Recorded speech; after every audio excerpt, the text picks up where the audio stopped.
Before we begin, introduction. Today, it's imperative that people become self-leaders, individuals capable of setting priorities, taking initiative, and solving problems independently. In the old days, command and control managers often made all the decisions and told people what, when, and how to do things. We now know that this management style can erode a healthy sense of autonomy and dampen people's initiative, creativity, and sense of well-being. The nature of 21st century work requires a more collaborative working environment. Advances in technology are decentralizing the workplace. For example, more people are working virtually and using cloud-based tools to move projects forward. Things are changing so rapidly that direct reports often know more about their work than their managers do. In today's collaborative, decentralized workplace, it's essential that individuals become proactive contributors rather than reactive order takers. For things like sales campaigns and customer service initiatives to succeed, they must be supported by people skilled in proactive self-leadership. First published in 2005, Self-Leadership and the One-Minute Manager introduced a proven path to empowerment in the guise of a fun-to-read parable. In the increasingly fast-paced world of work, this updated edition is more relevant than ever. If you are an individual contributor, this book will show you how to be proactive about getting the help you need in order to succeed. If you are a manager or executive, this book will teach you the fundamentals about developing self-leaders. Our research shows that when individual contributors and managers align around self-leadership, both become more engaged and produce better results. As a result, customers are happier and organizations become more profitable. In fact, a culture of self-leadership is the hallmark of great organizations. In these companies, leadership is happening everywhere, not just in the C-suite. So enjoy the story. As you'll soon discover, self-leadership is not a rare ability reserved only for the super-motivated and highly gifted people of the world. It is a mindset and skill set that can be learned and taught. Before we begin, please be sure to check out the enhancement PDF that accompanies this audiobook. It can be downloaded from your audiobook provider at purchase. Chapter 1. Do you believe in magic?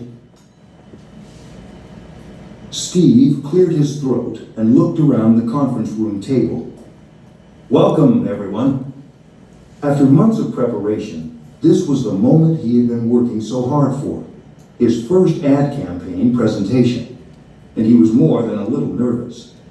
The 10 men and 2 women sitting before him were his clients, and they would decide if his campaign was acceptable for the upcoming year. Steve distributed spiral-bound copies of the campaign proposal to the 11 vice presidents, and then handed one to Roger, the president of United Bank. I'd like to begin by reviewing our budget. Steve directed their attention to the projector screen, where he presented the budget amounts allocated to design, production, and media buys. He discussed his media recommendations and the rationale behind each one. Next, he explained the underlying thinking that had gone into the creative part of the campaign. Any questions? Steve asked. Around the table, people shook their heads. Steve sensed they were just waiting to see what the campaign was going to look and sound like. All right, let me move on to the creative approach we're recommending. Directing the presentation from his laptop onto the projector screen, Steve revealed storyboards for the proposed television commercials. Next, he showed preliminary print ads and direct mailers. Finally, he read the radio ad scripts out loud. When his presentation came to an end, Steve took a deep breath and waited to hear what they thought. At first, no one spoke. The silence stretched uncomfortably. Finally, one of the VPs said, You took a much lighter approach than I thought you would, but maybe that's good. It projects a friendly bank. Another VP spoke up. You obviously put a lot of time and effort into this campaign. After another awkward silence, all heads turned to Roger, the bank's president. This is garbage, Roger said. Stunned, Steve went blank. He simply didn't know how to respond. He nodded his head as though he were trying to shake out a thought. I guess we've missed the mark, Steve finally managed. I'll go back and talk to the creative team. I'll be back in touch next week. Steve didn't remember how he got to his car. He found himself driving, but not back to the agency. There was no way he could face his team. Thank heaven his boss, Rhonda, was out of town. He needed to find a place where he could be alone and think. He also needed a good cup of coffee. Driving through an unfamiliar neighborhood, he happened upon a place called Kayla's Cafe. He went in, hoping to find relief. He gazed around the bookstore cafe, with its solid wood tables and matching heavy wood chairs. It was a very different place than the high-tech chrome and high energy of the ad agency. He found solace in the cave-like coolness and was warmed by the smell of coffee. What had gone wrong? How did things get so far off track? Steve ordered a mocha and let the warmth of the mug seep into his palms. After this latest fiasco, he was sure to be fired. As he thought about it, he was surprised he had gotten this far. 5 years before, Steve had felt as though he'd won the lottery. Rhonda, co-founder of the creative advertising agency, had hired him straight out of college with a degree in marketing. He'd taken an entry-level position and quickly worked his way to lead production manager in charge of several large accounts. Last year, he'd served as co-producer of the industry's award program for outstanding ad campaigns. 4 months ago, Steve felt flattered when Rhonda gave him the opportunity to bypass the typical career path as a junior account exec on a larger account and take the account exec role on a small but well-regarded account, United Bank. Rhonda told Steve that she wanted to empower him and that this was the perfect time to do so. Steve saw his promotion as his chance to prove himself. If he could make a mark with United Bank, he could soon take on the more prestigious big budget accounts. Or so he thought. Now his confidence was shattered and his future in question. The meeting had unnerved him. The more he thought about the bank president's reaction, the angrier he got. In a blinding flash, Steve realized the real source of his failure. It was Rhonda. She'd abandoned him. Where was she when he needed her and when everything was falling apart? Why hadn't she warned him that the client was a nightmare, that the copywriter on his team was a whiner, and that the art director was an egomaniac? Rhonda was the one person who could have saved him from this humiliation, but instead she empowered him. He had trusted her, and she fed him to the wolves. Now that he had proved to be a failure, Steve was sure Rhonda would fire him.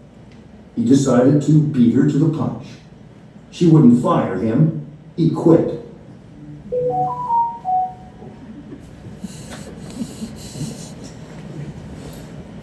Quit.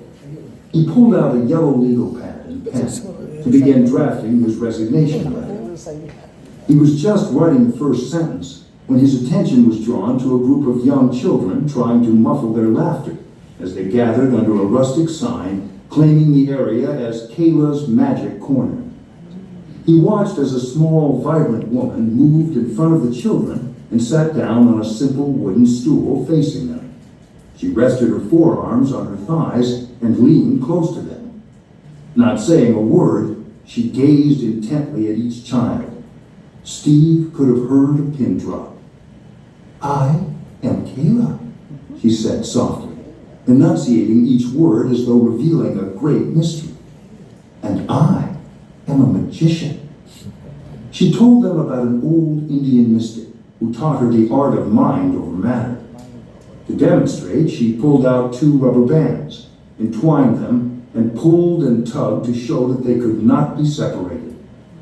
Milking the tale for all it was worth, Kayla claimed she could separate the 2 bands using only the power of her mind. And then she did so. The children roared their approval. It was truly magical. Steve regained his focus and went back to writing his resignation letter, losing track of time. Did you enjoy the magic? The voice jolted him out of his deep concentration. Steve looked up and saw Kayla standing beside him. He rose awkwardly and held out his hand. Sorry, I hope you didn't mind. It was fun to watch you. You're a good magician. My name is Steve.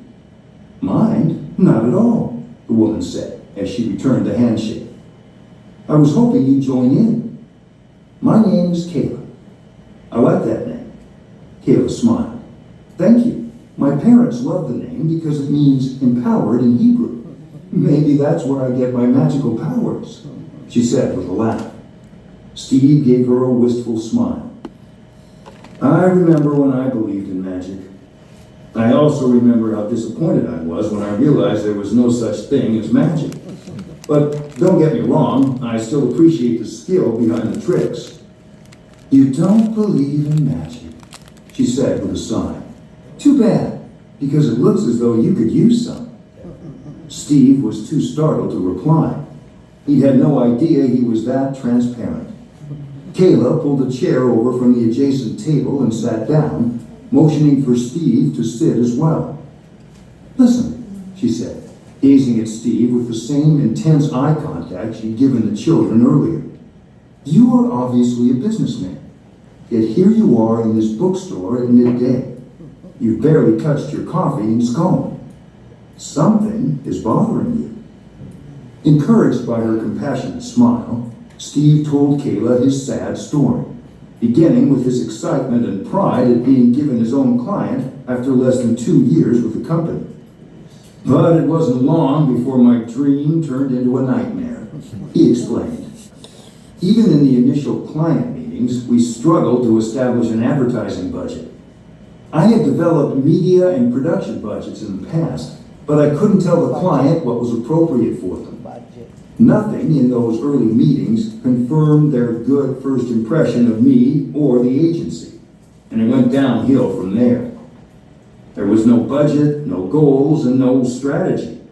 I didn't know how to direct my creative team without an agreed-upon advertising strategy. The client drove me crazy. No one could agree on anything. Kayla nodded thoughtfully as she listened to Steve pour out his side of the failed client relationship. What about your creative team? Did they help? She asked. Oh, they're another story. Creative people are worse than spoiled children. I tried to give them direction, but it was like herding cats. When they asked for more specifics, I tried to explain that the client couldn't agree on a strategy, but it all fell on deaf ears. They just told me that it was my job to figure out what the client wants, even if the client isn't sure. How am I supposed to do that? Finally, I demanded they come up with something, anything, that I could show the client. So they did. I'm afraid to ask. Kayla's statement trailed into silence. That's why I'm here. It was a fiasco. The client hated it. Heck, I hated it. I knew it was no good, but it was all I had. Steve was holding his head in his hands as though the burden was too much to contemplate. I'm sick to death of the whole creative process. I'm not creative, so I have to depend on my team, and they're totally undependable. It puts me in a no-win situation. How am I supposed to manage the creative process when I'm not creative? Kayla pressed on. So, what do you do now? I'm writing my resignation letter, Steve said matter-of-factly. Kayla said thoughtfully. Quitting? Yeah, before I get fired, Steve responded. Why don't you go to your boss for help? Kayla asked. It's too late. What can Rhonda do now? We're probably going to lose the client, and she'll blame me, even though it's not my fault. Whose fault is it? Kayla asked. Steve shook his head, feeling even more betrayed by Rhonda. Isn't it obvious? When Rhonda abandoned me, it all fell apart. Now I've even lost confidence in the things I used to do well, like budgets, media, and production. I didn't realize advertising is such a dog-eat-dog world. It's not like I thought it would be, Steve lamented. Just like the magic, Kayla interjected. You loved magic when you were naive and could suspend your disbelief. But now you were disillusioned by it, because you realize there's a trick behind the magic. I'm not sure there's any trick behind succeeding in this business. If there is, no one has bothered to show me, Steve said defiantly. If you don't mind me saying so, it sounds as though you're full of excuses, a poor victim of circumstance. Kayla's comments struck Steve as harsh, and he replied defensively. What do you mean, a victim of circumstance? I mean, a person who refuses to accept responsibility for the situation he's in. It's easier to blame everyone else around you, rather than accepting responsibility for yourself, Kayla replied, without apology. Hold on, you can't blame me for what's happened. Rhonda's expectations were unfair. I didn't get the support I needed from her or from the creative team. I could go on and on, Steve asserted.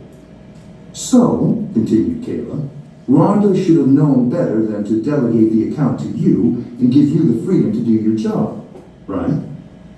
Steve was a little annoyed and surprised at the turn the conversation had taken. Yet, in his heart, he knew she had a point. Kayla's eyes filled with empathy, and in a soothing voice, she said, right now, you're feeling confused and unsure. You sense there's some truth in what I'm saying, but buying into it would mean that you must be the responsible one, not Rhonda, your client, or your temperamental creative team. Somehow that doesn't feel fair. You're even feeling a little scared. Steve stared at Kayla, wondering how this woman could know all that. It was as though she could read his mind. Let me explain, Kayla offered before Steve could ask. I can't read your mind. As a magician, I'm a master of observation, although right now you're not all that hard to read. Kayla looked straight into his eyes. Steve, years ago, I was in a boat very similar to the one you're sinking in. Fortunately for me, I met a wonderful guy known as the 1 Minute Manager. What he taught me created such a miraculous change in my life that I call it magic. I'd like to pass that magic on to you. Magic? Steve asked incredulously. I think I need more than smoke and mirrors to deal with this mess. It isn't in smoke and mirrors, Kayla said flatly. The magic comes from self-leadership. Steve was quick to reply. Leadership might work for the 1 Minute Manager, but I'm not a manager, let alone a famous one. I'm a lowly account executive with a manager who doesn't support me, not when it counts. Kayla lifted an eyebrow. That's how it looks from where you're sitting now, which is on the pity pot. She smiled as she said it, and Steve couldn't suppress a chuckle. You have to turn the problem upside down, Kayla continued, so that you're the one on top. It's time to stop looking for excuses and start proactively leading yourself. Now, thanks for the pep talk, but I don't believe in pop psychology or magic bullets, Steve said glumly. I need you to suspend your disbelief, as you did when you were a child watching magic and believing.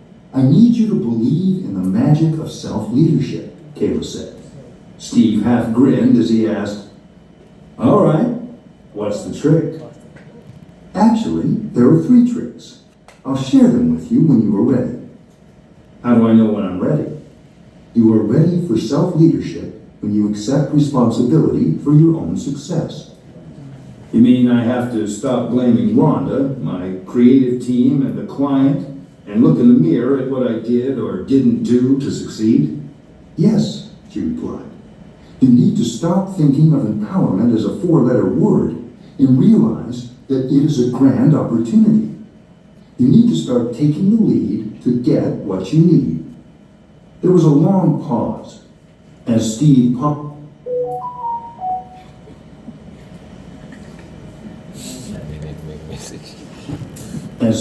pondered Kayla's challenge. Finally, he said in a soft voice, "I think I get it. Rhonda empowered me to do a job, and I failed to take the initiative and responsibility for succeeding in it. I played the role of a victim. The problem with being empowered is that when things go wrong, you have no excuses. There's no one to blame but yourself. Here's the truth of it. There's only power in empowerment if you are a self-leader." Kayla waited for Steve's eye contact. Remember, empowerment is something someone gives you. Self-leadership is what you do to make it work. I obviously failed the self-leadership test, but I can't afford for my resume to reflect that I was fired, even if I deserve it. I've got my resignation letter almost finished. I need to get it to Rhonda before she gets back from her trip, Steve declared. Whoa! Kayla held up her hand. There you go again with the pity party. What happened to self-leadership?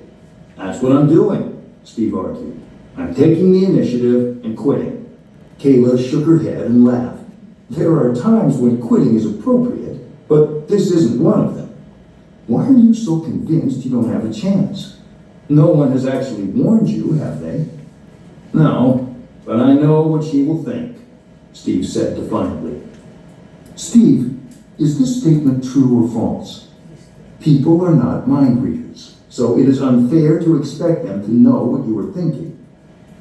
True, with you being the possible exception, Steve said with a smile. Kayla smiled back. So if Rhonda can't possibly know what you are thinking, how are you so sure you know what she is thinking? You have a point, he said. What about this statement? It is in my own best interest to take responsibility for getting what I need to succeed in my job. I guess the responsibility is mine, Steve agreed hesitantly. But I'm not sure what to do. Follow me, Kayla said. Chapter 2. People are not mind readers.